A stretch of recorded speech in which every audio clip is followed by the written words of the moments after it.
Hey, salut à tous, c'est Loïc et aujourd'hui nous allons parler de douceur, de tendresse et d'amour. C'est que c'est très gai ça. Blague annulée. Ce manga anime est surtout populaire auprès des chaînes YouTube qui font des AMV. C'est d'ailleurs grâce à un AMV que j'ai découvert cette œuvre. Aujourd'hui, je vais vous présenter Blue Spring Ride.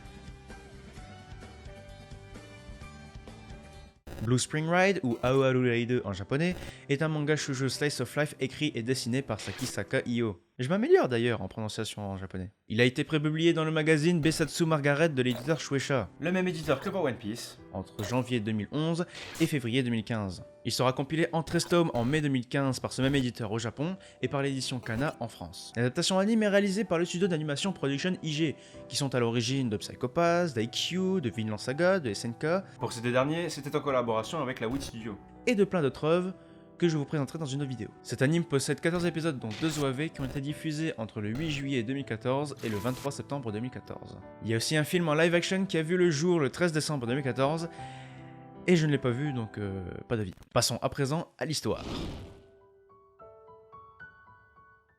Au collège, la jolie Futaba Yoshioka ne se sent pas très à l'aise avec les garçons, excepté avec le jeune Tanaka qu'elle rencontre pour la première fois à un arrêt de bus sous un temps pluvieux. C'est très cliché tout ça. Et on adore ça. Rapidement se crée une complicité entre eux, laquelle se transforme en sentiment amoureux. Alors qu'ils se sont organisés un petit rendez-vous. Futaba attend Tanaka dans un parc sous un magnifique ciel étoilé.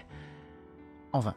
Le lendemain, elle apprend qu'il a brusquement été transféré dans une autre école. Et bien évidemment, elle regrette de n'avoir jamais pu lui avouer ses sentiments. 3 ans passent, Futaba est lycéenne et elle décide de changer son image féminine afin que les filles ne soient pas jalouses de sa beauté. Mais c'est ultra prétentieux. Oh, tu sais, les femmes.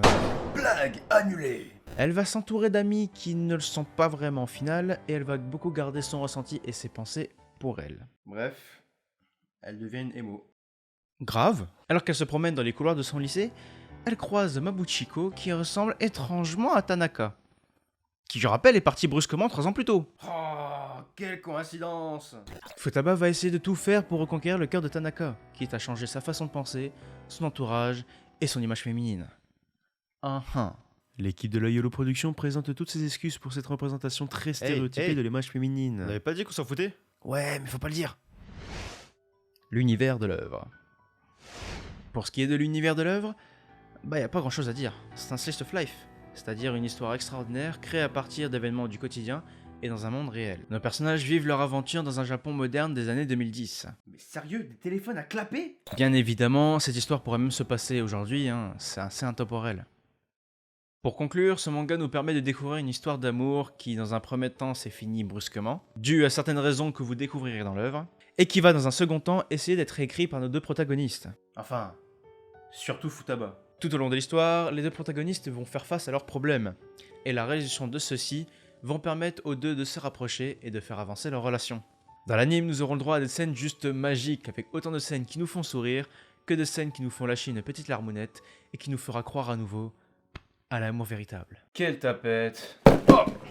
Pour le coup, c'est un shoujo que j'ai vachement apprécié, mais après je vous avoue, je ne suis pas bon critique, donc c'est à vous d'en juger. Si jamais vous avez déjà vu ou lu l'œuvre, n'hésitez pas à me dire ce que vous en avez pensé dans les commentaires. Sur ce, je vous laisse, je dois aller pleurer en me disant que l'amour véritable n'existe pas. Abonnez-vous, mettez un like, et je vous dis à la prochaine pour de prochaines recommandations. Allez, ciao!